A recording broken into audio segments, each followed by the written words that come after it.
hauler here. Let's move to New York, where the Giants held on to beat the Bears in overtime yesterday, but they almost blew it, giving up a 10-point lead in the final minutes. One of the key plays in New York's fourth quarter meltdown was an onside kick recovered by Chicago, where Odell Beckham Jr. didn't exactly give up his body going after the ball. Even still, Odell pushed back against people who were questioning his effort. More people are going to question your effort for that onside kick. It's already out there. People would say that. That's fine. What would your response be? It was a great kick. You know, sometimes somebody makes a better play than you do. You know, I could dive in there and still not get the ball. So, you know, it was a very tough call. Nobody should ever question my effort or my heart.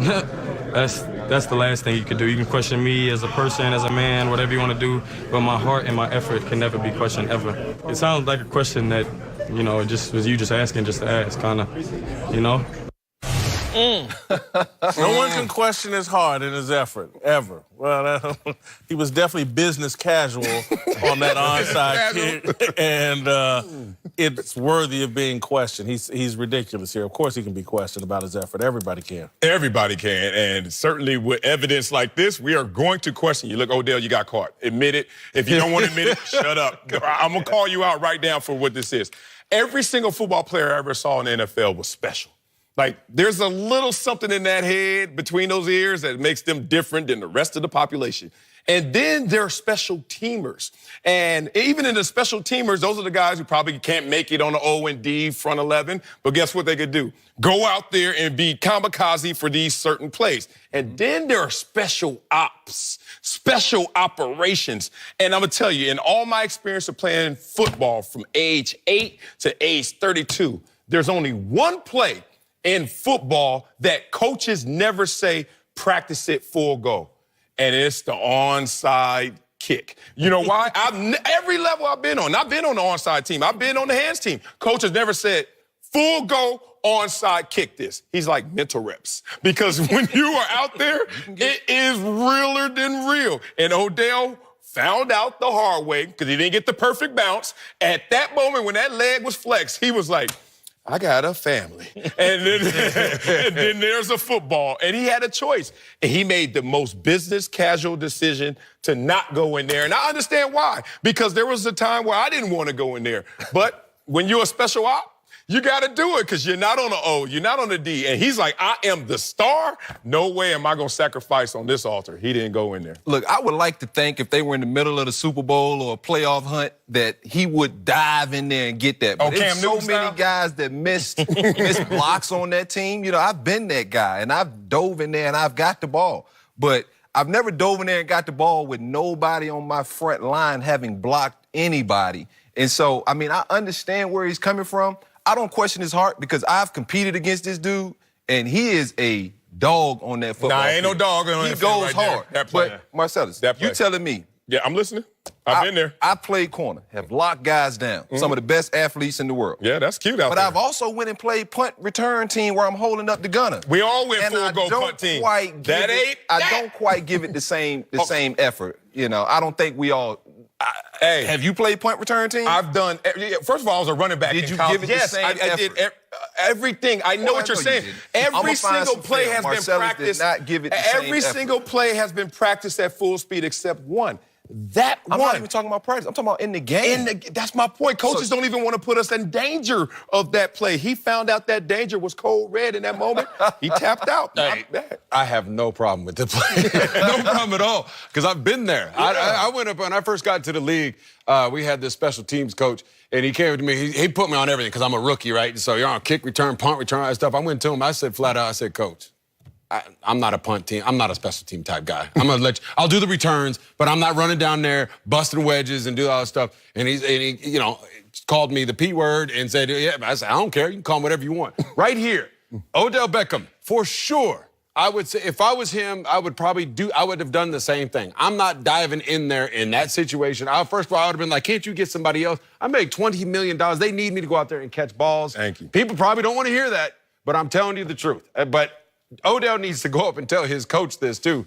Like, hey, you might want to get somebody else in there. The guys on that team. I'm not the guy for this. The guys that are on onside. Look at all these guys unblocked, though, man. But typically, that's the bottom of the food chain. Like the mentality Why at least. is he out there? Exactly. In that position. I don't like him being in that position. Dan Marino, real quick, I want to say, Dan Marino said this. He said when he throws interceptions, he would walk away. I heard the story. And Dan Marino was like, and they're like, why would you do that? You threw the interception. He's like, that's not my job. Those guys got to go make the tackle. Dan Marino now. Okay, I don't blame Odell for this. I'm going to agree with you that the effort's bad, but I get it. And unless it's the Super Bowl or the playoffs, and I do believe this. And again, I'm a critic of Odell's. If it was the Super Bowl or the playoffs, I think he would have made a play on the ball. Regular season, we ain't going to the playoffs. Eli Manning's my quarterback. I'm already putting up with enough. I'm good. Right. But so you agree with his actions, but you also agree with me in terms of answering the question, which is we can question your effort on this play. No question. He's in an impossible situation, but you still tapped out. You tapped out. You tapped out. He definitely tapped out. Come on, Odell. But I think we all would have tapped out in the team. Special team. And Marcellus say he's never not. Before I started, I would have went in there. After I was a starter, nah, B. You started. Hey, we still could win. They still won. We still Another won. guy who was taking some heat yesterday, Cam Newton. He threw 4 picks in an ugly loss to the Buccaneers. For much of the season, Cam has been playing his best football in years, but the Panthers have now lost 4 in a row. And after the game, it was clear Cam took his bad day to heart. It was a personal blow for me, being that I just got to take care of the ball. It's a low percentage chance you're going to win a football game if you turn the ball all over 4 times. And that's just carefree. That's just carefree football. We can't have that. I can't allow that. Can't accept that for myself. And I just got to do a better job with my accuracy and decision making. Yeah, I watched a lot of this game, saw the interceptions. I'm a huge Cam Newton guy. Yeah. Thought he was off to a great start this season, and it's fallen apart for him. And the Norv Turner fix that seemed to be in is Cam's broken again. I don't know if it's health-wise or whatever. They had to put a guy in to throw the Hail Mary at the end, but Cam's broken right now. I'm not. The MVP Cam days are behind us. I can't go that far. I would say that MVP this year for Cam Newton only got brought up by one prominent national reporter and journalist by the name of Jason Whitlock. That's the only dude I ever heard this year said Cam Newton and MVP in the same sentence. Yeah. Now, I step back from that. Now, Cam Newton wore that outfit thinking they were going to roll Tampa Bay. He was like, this going to hurt him. Oh, I hate when you waste your good suit on a loss. Oh, I used to hate that. Here's the thing about Cam Newton. The numbers suggest that this is not a horrible Cam Newton. As you said, Jason, the numbers suggest that even Matt Ryan is taking some heat despite him playing well on a team that can't find their way in terms of the win column. So it's a different math in the NFL. It's a different arithmetic, but this was untimely. This was careless. If you look at Cam Newton, I think in totality, this was a step forward this season. His completion percentage is career best. I think he's on to something with his offensive coordinator and Coach Norv. But here's the problem. Every time you build in the peaks for Cam Newton, don't forget to build in the valleys. And Cam Newton is built to give you some lulls here and there. This was just one of them. I think something really is wrong with Cam as far as just throwing the ball. Cam used to be a guy who could get that ball wherever he needed to, could throw it harder than anybody I've ever seen. And for him to have to be subbed out, even before he was subbed out, he threw the ball that landed at the 15-yard line. And I'm looking like, what? That was supposed to be a Hail Mary. What's going on? I never knew he had a shoulder injury.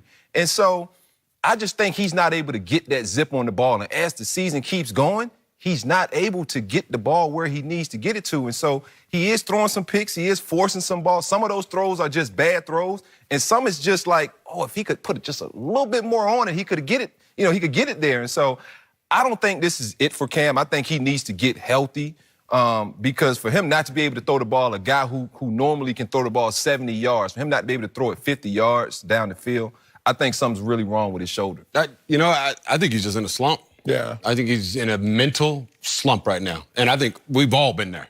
You play sports, you're going to go through that time where you're starting to question yourself. You're starting to doubt yourself.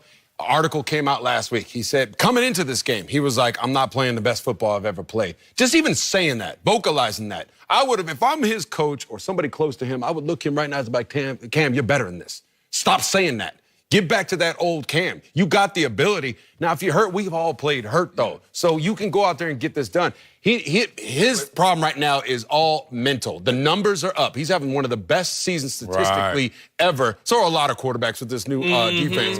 But still, his numbers are up. To me, it's right here between the eyes. He needs to get that correct. Have you ever stepped on that football field with a little nagging injury and you just don't quite feel yourself? Yep. You don't want to go up there and press this guy because I hurt my knee last week and I probably shouldn't be out here, but I'm out here landing on the line for the team. And you don't quite play with the confidence you have. And kind of what you said, when you talk about mentally with Cam, I think mentally he knows he can't do some of the things that he's used to doing throwing that football. And so he's not playing very well. I'd say that when I have felt that way. He does look mentally. I tell myself I can go. Yeah. I can go. I got like Jordan, whether he was hungover or sick, that sick game, Cam he went through it and go get it. Guys I've seen on a football field, and for him to make that statement lets me know he's not as confident right now. My issue with Cam, having watched virtually every game this year, I love watching Cam Newton. I think Christian McCaffrey is actually carrying Cam. That's the conclusion after early in the year, 6 games in the season. I was like, wow. My eyes were big. I was like, this may be an MVP year for Cam. I love it. As the season has worn on, I'm like, wow, Christian McCaffrey has really added something there. You can dump the ball to him, and he's making plays. And so maybe McCaffrey's been playing well, and he's carried Cam as far as Cam can be carried. I can't go there. I know we're short on time. Here we go. Cam Newton had 3 straight games, 2 touchdowns, no interception, amazing. Then he went out there for 2 of 3 games, 80% in terms of completion rating. I understand these are all numbers, but look, Cam Newton, before yesterday, 2 touchdowns, 1 interception, 3 touchdowns, 1 interception, 2 touchdowns, 1 interception. Like, Cam Newton has fallen off by any regard. Let's not get that narrative out there. Catching these touchdowns, though, just like Whit said, it's McCaffrey. Oh, yeah. He's catching and he's making guys miss. You have to watch Cam. You can't watch the stats. And when he missed that 2-point conversion, that tells you something about Cam and his accuracy. And to me, I'm like D'Angelo. I think there's something physically wrong. All right, thanks, Tony. Thanks, D'Angelo. Coming up, Jalen Hurts led Bama to an incredible comeback win over the weekend. We'll tell you what it means for the quarterback. Next. At Pizza Hut, we're more than just $7.99 large 2-topping pizza delivered. We're coming for the deal and staying for seconds.